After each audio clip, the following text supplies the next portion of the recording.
I want to know, Clark, can you tell us how out of the ordinary is this? So, in the past, presidents have called out the National Guard to do various things within states, typically in times of emergency. This is not that. Is that the case?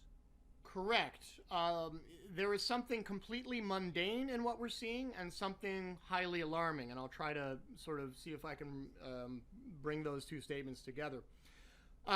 If you were to grow the wrong plant in your backyard, you would, it's a very real possibility that you would be the subject of an extremely vigorous federal law enforcement response akin to the one that we're seeing now. In other words, for at least the last 50 years, the federal government has taken the position that it has the authority to enforce drug prohibition laws really with regard to virtually any activity you can think of, no matter how purely local, including simply the act of growing a plant in your backyard if it's the wrong plant.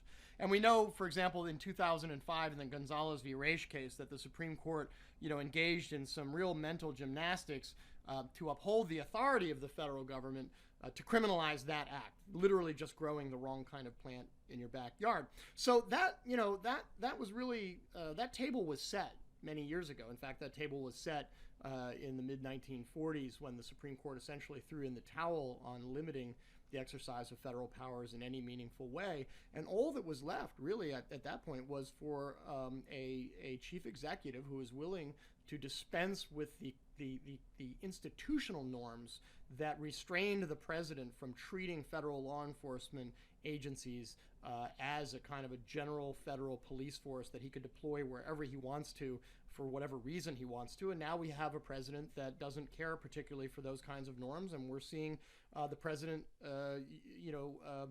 exercise powers that the Constitution forbids to him, but that the Supreme Court has nevertheless authorized.